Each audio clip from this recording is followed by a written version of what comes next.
السلام عليكم ورحمة الله وبركاته إن الحمد لله نحمده ونستعينه ونؤمن به ونتوكل عليه ونعوذ بالله من شرور أنفسنا من سيئات أعمالنا அன்பார்ந்த சகோதரர்களே, அல்லாஹு சுப்ஹானஹு வ தஆலா தன்னுடைய மார்க்கத்தில் கடமையாக்கி இருக்கின்ற இழ்திகாஃப் சம்பந்தமாக உள்ள ஒரு சின்ன விளக்கம்தான் இந்த உரை. இதில் நம்ம என்ன மக்களுக்கு உள்ள டவுட் அப்படின்னு கேட்டிங்கன்னா, இழ்திகாஃபை ஒருத்தர் ஆரம்பிக்கும் பொழுது அவர் எந்த நேரத்திலிருந்து அந்த இழ்திகாஃபை ஆரம்பிக்க வேண்டும், இது சம்பந்தமாக ஒரு சர்ச்சை மக்கள் மத்தியில் பரவுகிறது. இதில் அல்லாஹ்வுடைய தூதர் ஸல்லல்லாஹு அலைஹி வஸல்லம் அவர்கள் இது சம்பந்தமாக என்ன வழிமுறையை நமக்கு காட்டி தந்திருக்கிறார் என்பதுதான் நாம் இதை பார்க்க வேண்டும். பொதுவாக இஸ்லாமிய மார்க்கத்தில் ஒரு விஷயத்தை நாம் செயல்படுத்தோமேயானால் அந்த விஷயம் எப்படி குர்ஆனில் குறிப்பிட்டிருக்கிறது, அந்த விஷயம் நபிகள் நாயகம் ஸல்லல்லாஹு அலைஹி வஸல்லம் அவர்கள் எப்படி நடைமுறைப்படுத்தி காட்டி தந்திருக்கிறார் என்பதுதான் மார்க்க ஆதாரமாக இருக்கிறது. இதற்கு மாற்றமாக அல்லது இதில் இல்லாத விஷயங்கள் எவ்வளோ பெரிய அறிஞர்கள் சொன்னாலும் அது மார்க்கமாகாது. ஆனால் இன்றைக்கு இந்த விஷயத்தில் சமீபத்தில் சில பள்ளிவாசல்கள் எல்லாம் என்ன நடைபெற்றது அப்படின்னு கேட்டிங்கனால், மக்ரிபு வேளையிலேயே மக்கள் இழ்திகாஃபுக்கு அமர வேண்டும் என்பதையும், முடிக்கக்கூடிய சந்தர்ப்பத்தில் அவர்களை மக்ரிபு வேளையில் போய் நீங்கள் வெளியாகி விடுங்கள் என்று கட்டாயமாக அவர்களை வெளியாக்கிவிட்ட தகவல்களையும் நமக்கு கிடைக்கப்பெற்றது. இப்போ இதில் இந்த மாதிரி என்ன செய்யுது அப்படின்னா, கட்டாயமாக நீங்கள் வெளியே போய் ஆக வேண்டும் என்ற அளவுக்கு இதை வற்புறுத்தி கூறக்கூடியவர்கள், அவர்களிடத்தில் எந்த அடிப்படையில் நீங்கள் வெளியே போக சொல்கிறீங்க அப்படின்னு கேட்டதற்கு இது நாள் வரைக்கும் எந்த ஒரு ஆதாரத்தையும் அவர்கள் கொடுக்கவில்லை.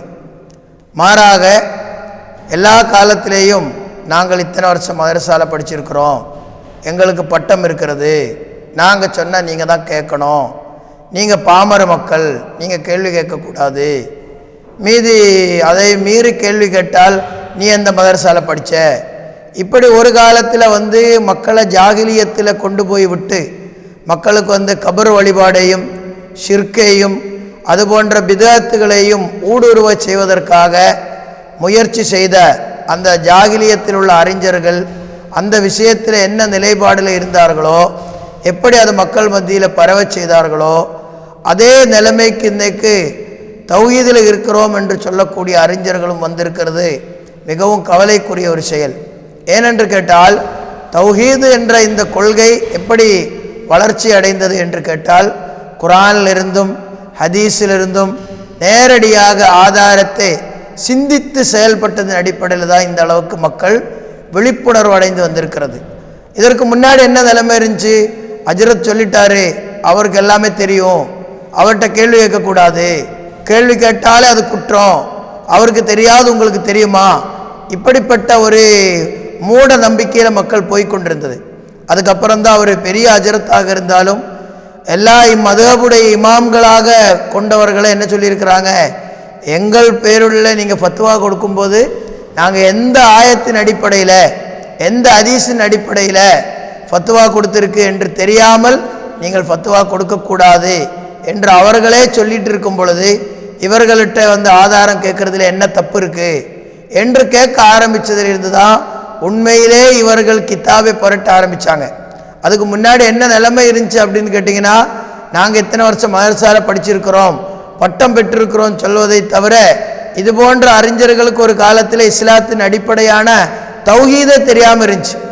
தௌஹீதே தெரியாமல் இருந்து தப்லீக் ஜமாஅத்து போன்ற பிதஅத்தை ஆதரிக்கக்கூடிய கட்சிகளில் இருந்து பட்டம் பெறாத ஆட்கள்கிட்ட தௌஹீதை கற்றுக்கொண்டு இஸ்லாத்தில் முழுமையாக நுழைந்து விட்டவர்கள் தான் இன்றைக்கி என்ன செய்கிறாங்க, உங்களுக்கு எங்கே பட்டம் இருக்குதுன்னு கேட்குறாங்க. அப்போ இதில் நாம் என்ன சொல்ல வர்றோம் அப்படின்னால், இது சம்பந்தமாக வரக்கூடிய ஹதீஸுகள், குர்ஆன் இது சம்பந்தமாக குறிப்பிடுகிறது.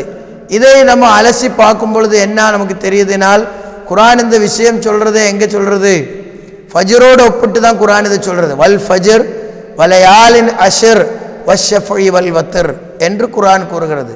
ஃபஜ்ரின் மீது சத்தியமாக, அதே போன்று 10 நாட்கள் மீது சத்தியமாக, அதில் ஒத்தப்படையாக இருக்கிறதும் இரட்டப்படையில் இருக்கக்கூடிய நாட்கள் மீது சத்தியமாக என்று குர்ஆனில் தெளிவாக இருக்கிறது.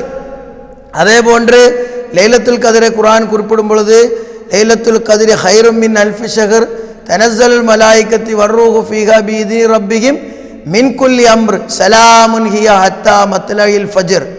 அது மத்லஇல் ஃபஜ்ர் வரைக்கும் அதில் என்ன இருக்கு? அதில் அமைதி, மக்களுக்கு பாதுகாப்பு இருக்கிறது என்று குர்ஆன் கூறுகிறது. அப்போ இந்த 2 ஆயத்திலேயும் ஃபஜ்ரை குறிப்பாக குறிப்பிட்டு குர்ஆன் இந்த விஷயம் நமக்கு சொல்லித் தருகிறது. அதே போன்று நம்ம ஹதீஸுகளில் பார்க்கும் பொழுதும் ஒரு ஹதீஸில் நீங்கள் பார்த்தா தெரியும். இப்போ புகாரியில் வரக்கூடிய அரபி மூலத்தில் நீங்கள் பார்த்தீங்கன்னா 1940வது ஹதீஸ். நபிகள் நாயகம் ஸல்லல்லாஹு அலைஹி வஸல்லம் என்ன செய்வார்? கான யஅதகிஃபு ஃபில் அஷ்ரில் அவ்ஸத்தி மின் ரமலான். ரசூலுல்லாஹி ஸல்லல்லாஹு அலைஹி வஸல்லம் என்ன செஞ்சார்? ரமலானில் நடு 10ல் அவர் இத்திகாஃப் இருந்தார். ஃபதகஃப ஆமன், ஒரு வருஷத்தில் அவர் அப்படி இத்திகாஃப் இருந்தார். இது வரைக்கும் ஹத்தா இதா கானா லைலத்தை 21, அது எது வரைக்கும்? 21ஆம் நாளுடைய 21ஆம் நாள் வரைக்கும் லைலத்தா 21 சொல்லிட்டு அந்த ஹதீஸில் என்ன வருது?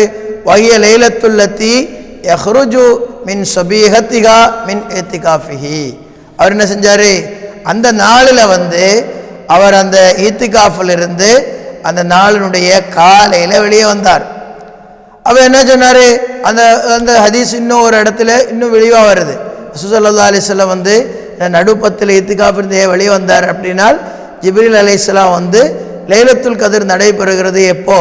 அது இறுதியான 10 நாட்களில் தான் அப்படின்னு சொன்ன உடனே அவர் வெளியே வர்றார். அப்போ இறுதியான 10 நாட்களில் தான் சொல்லிட்டு வெளியே வரும்போது அவர் எப்படி வெளியே வர்றார்?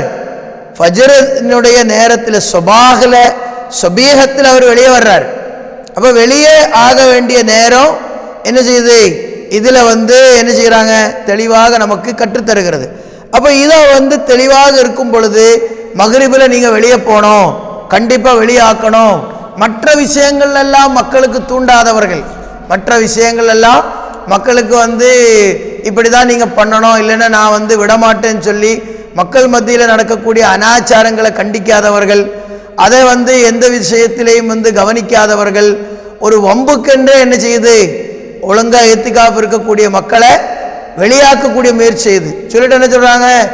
ஹிஜ்ரி கமிட்டிக்காரங்க மக்கள் மத்தியில் கொள்கையை திணிக்கிறாங்கன்னு சொல்றாங்க. உண்மையில யார் திணிக்கிறது? ஹிஜ்ரி கமிட்டியை பொறுத்த வரைக்கும் இந்த நாளில் தான் நீங்கள் இத்திகாஃபில் நுழையணும், இந்த நேரத்தில் தான் நுழையணும், இந்த நேரத்தில் தான் வெளியே வரணும் அப்படின்னு தெளிவாக கற்றுக் கொடுக்கறதை தவிர வெளியே வரலைன்னா அவங்கள வெளியாக்குவேன் அப்படின்னு சொல்லிட்டு சாட்டை எடுத்து நிற்கிற பழக்கெல்லாம் இது ஹிஜ்ரி கமிட்டி கிடையாது. ஆனால் மக்கள் மத்தியில் தங்களுடைய ஆணவத்தையும் அகங்காரத்தையும் தங்களுடைய அறியாமையும் வெளிப்படுத்துறதுக்காக முயற்சி செஞ்ச பிறகு குற்றச்சாட்டு யார் மீது? ஹிஜ்ரி கமிட்டி மீது. இது மக்கள் இப்போ என்ன ஆச்சுன்னா தெளிவாக புரிந்து கொண்டிருக்கிறாங்க. இவர்கள் எந்த மதரசாவில் பட்டம் பெற்று கொண்டாங்க, இவர்கள் எதுக்காக பட்டம் பெற்று கொண்டாங்கிறதெல்லாம் இப்போ தெளிவாக தெரிய ஆரம்பிச்சிருச்சு. இப்போ நீங்கள் பாருங்கள், இதில் தெளிவாக இருக்குது.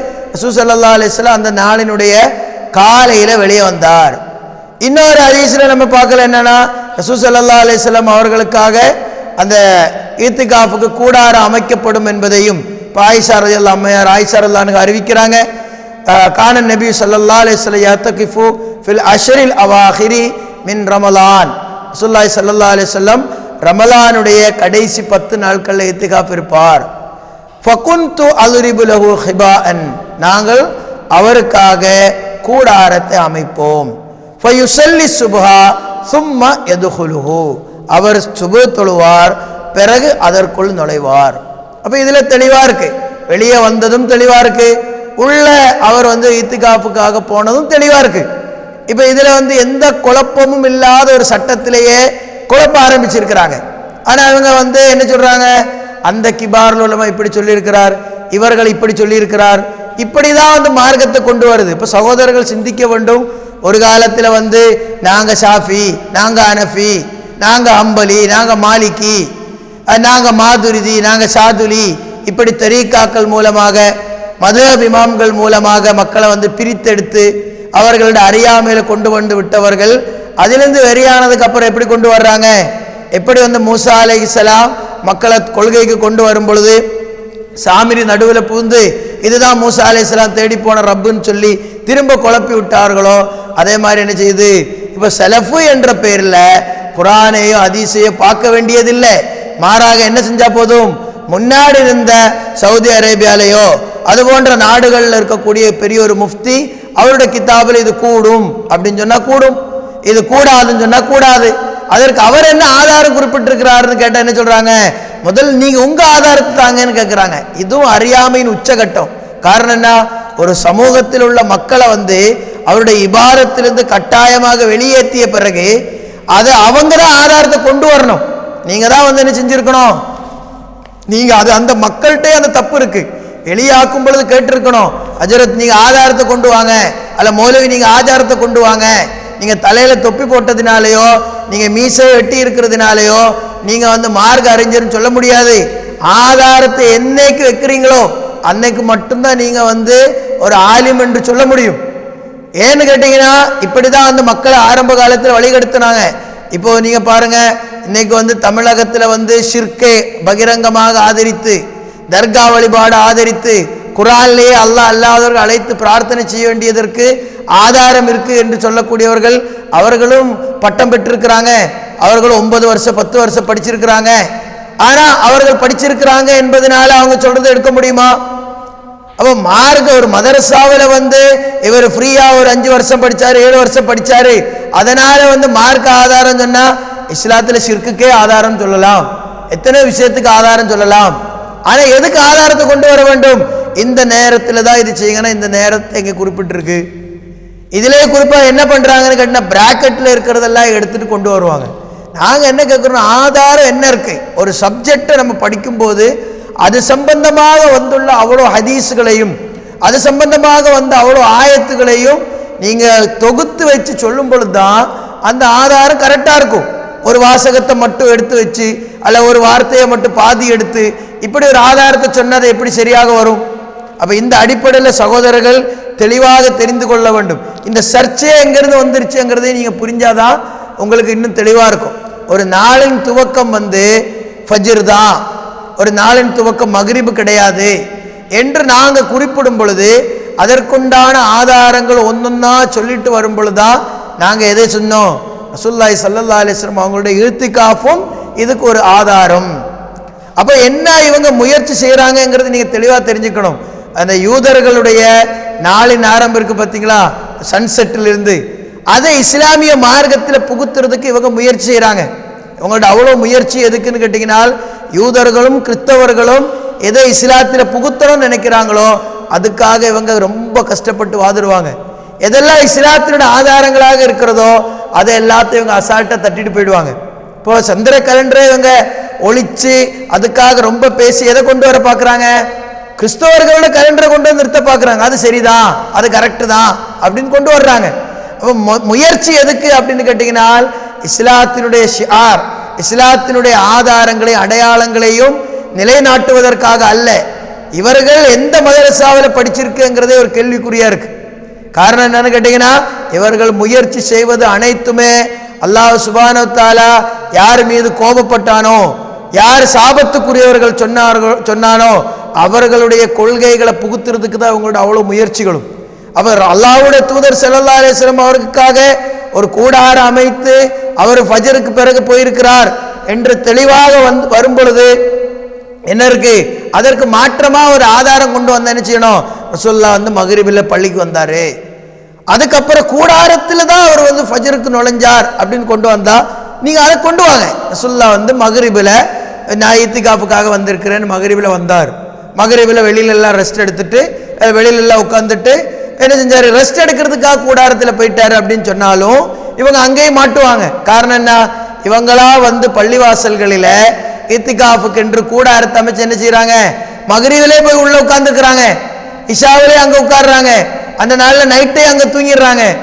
அப்போ இதுக்கு ஆதாரம் வேணாமா வேண்டாமா?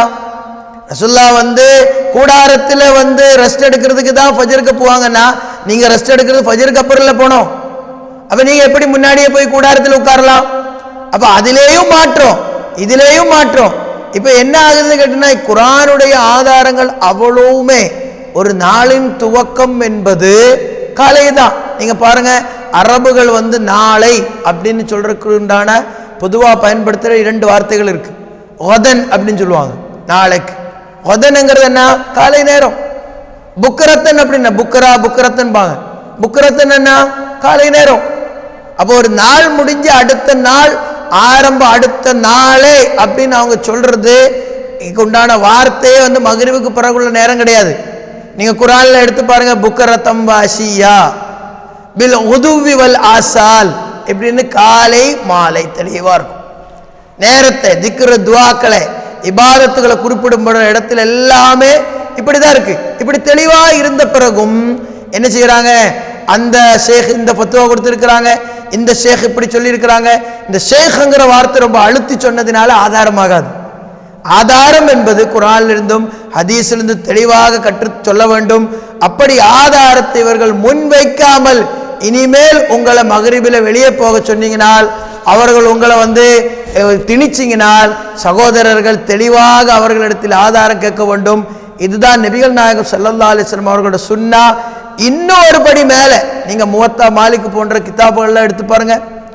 இது ஆதாரத்துக்கு நான் சொல்லலை, நீங்க ஆதாரம் என்று நினைக்கக்கூடியதுல கூட சஹாபாக்களோட செயல் என்ன? சஹாபாக்கள் இத்திகாஃப் முடிச்சு அவர்கள் என்ன செய்வாங்க, நேர ஈதுகாவுக்கு தான் போவாங்க. ஈதுகாவுக்கு தான் போவாங்க. இது ஆதாரத்துக்கு சொல்லலை, தவறா எடுத்துடக்கூடாது. அவர்கள் ஹதீஸிலிருந்து புரிந்து கொண்டு செயல்படுத்துறதை எடுத்துட்டாலும் அவர்கள் இப்படி செஞ்சிருக்கிறதாக முவத்தா மாலிக் போன்ற கிதாபுகள் நம்ம பார்க்கலாம். அப்ப சகோதரர்கள், இனிமேலாவது ஒரு அறிஞர் அவர் எத்தனை வருஷம் படித்தாலும், எத்தனை வருஷம் மதரசால இருந்தாலும் நீங்க என்ன கேட்கணும், இதற்கு நீங்க தெளிவான ஆதாரத்தை எழுதி எங்களுக்கு தாங்க. அது இல்லாமல் நாங்க புரிஞ்சதின் அடிப்படையில், நாங்க சிந்தித்ததின் அடிப்படையில் நாங்கள் செயல்படுவோம். காரணம் என்ன, நாங்க சிந்தித்து செயல்பட்டால் சரியாக இருந்தால் எங்களுக்கு 2 நன்மை இருக்கு, தவறாக இருந்தால் எங்களுக்கு 1 நன்மை இருக்கு. உங்களை நாங்க தக்லீது பண்ணிட்டால் சரியாக இருந்தாலும் நாளைக்கு மறுமையில் அடிதான் கிடைக்கும். காரணம், தக்லீது மார்க்கத்துக்கு முற்றிலும் முரம்பான, முற்றிலும் மாற்றமான ஒரு காரியம். யூதர்கள் அவர்கள் அல்லாஹ் சபிக்கிறதுக்கு என்ன காரணம் ஆயிடுச்சு, அவர்களுடைய புரோகிதர்களை ரப்புகளாக ஹலாலும் ஹராமும் நிர்ணயிக்கிறதுக்குண்டான ஆதாரங்களாக அவர்கள் ஆக்கி கொண்டதினால்தான் அவர்கள் வழிகட்டு போனதாக நபிகள் நாயகம் ஸல்லல்லாஹு அலைஹி வஸல்லம் கற்றுக் கொடுத்தார். அவர்கள் ஹலால் என்று சொன்னால் ஹலால், ஹராம் என்று சொன்னால் ஹராம் இப்படிங்கிற ஒரு இதை கொண்டு வந்ததினால்தான். இப்போ இதை சொல்லும்போது என்ன சொல்றாங்க அப்படின்னா, இவர்கள் எல்லாம் மதரசால பட்டம் வாங்கியிருக்காங்களா, பட்டம் வாங்கினவங்களை வச்சு தான் நாங்கள் பேசுவோம். நான் என்ன சொல்கிறேன், ஒரு சர்டிஃபிகேட்டு தான் முக்கியம் அப்படின்னால் உங்களுக்கு எத்தனை சர்டிஃபிகேட் வேணாலும் நாங்கள் தருவோம். சரி, ஒரு ஆள் சர்டிஃபிகேட் இருக்கிற ஒரு ஆள் காலை தான் நாளின் ஆரம்பம் அப்படின்னு சொன்ன நீங்கள் ஏற்றுக்குவீங்களா? மதரசாவில் உங்களை மாதிரி ஃப்ரீயாக படிச்சுட்டு வந்த ஒரு ஆள், எனக்கும் இதை சர்டிஃபிகேட் இருக்குது, நான் உமராபாதில் படித்தேன், நான் மஹல்லாவில் படித்தேன், நான் இந்த மதரசாவில் படித்தேன் அப்படின்னு ஒரு பட்டம் கொடுத்துட்டு காலையில் ஃபஜரில் தான் என்ன செய்ய வேண்டும், இத்திகாஃபுக்கு நுழைய வேண்டும் என்று சொன்ன நீங்கள் ஏற்றுக்குவீங்களா? அப்போ இதுதான் உங்களுடைய கொள்கையை புரிந்து கொள்ள வேண்டிய லட்சணமா இது? ஒருத்தர் சொல்றது அவர் எந்த ஒரு ஆளாக இருந்தாலும், நீங்க பாருங்க குர்ஆன் இல்மை பற்றி கொட்டு கொடுக்குற இடம் எப்படி இருக்கு. ஒரு சகோதரன் இன்னொரு சகோதரனை கொலை செய்தார். அந்த கொலை செய்த சகோதரனுக்கு இவனை எப்படி அடக்கணும் தெரியல. ஒரு காகத்தின் மூலம்தான் அந்த கல்வியை அவர் கற்றுக்கொண்டார். ஆதம் அலைஹிஸ்ஸலாமுடைய மகன்களுடைய வரலாறுல நான் கூறுகிறது, எப்படி அடக்கம் பண்ண வேணும் தெரியல.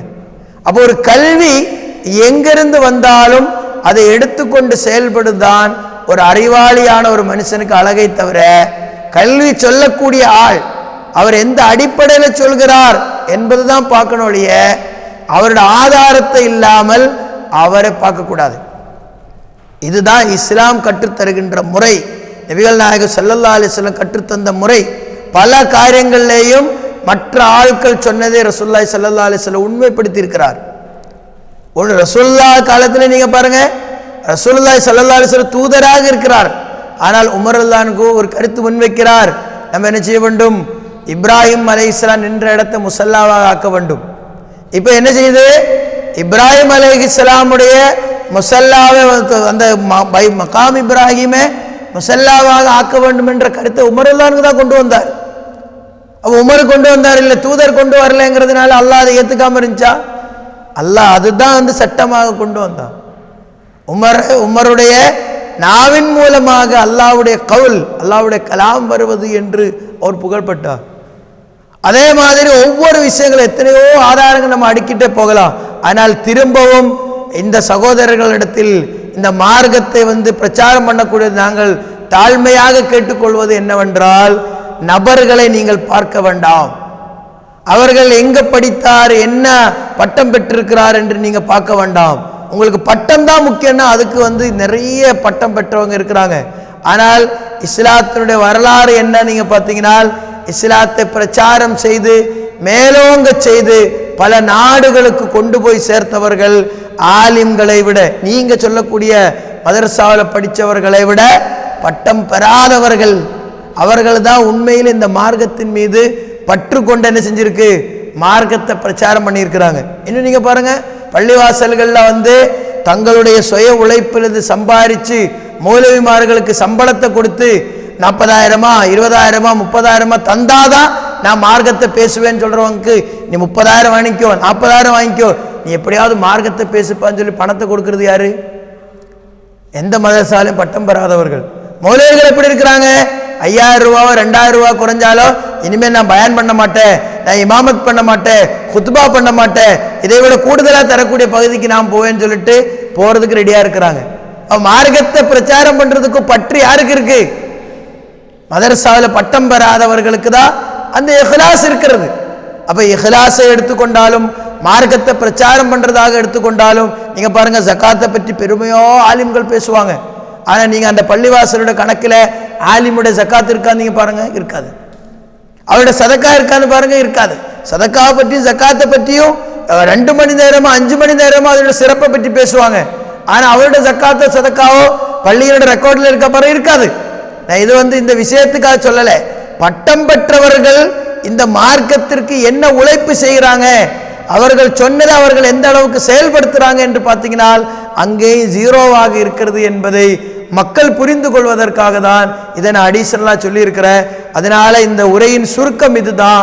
நீங்கள் இத்திகாஃபை ஆரம்பிப்பதும் முடிப்பதும் ஃபஜர் நேரத்தில் தான்.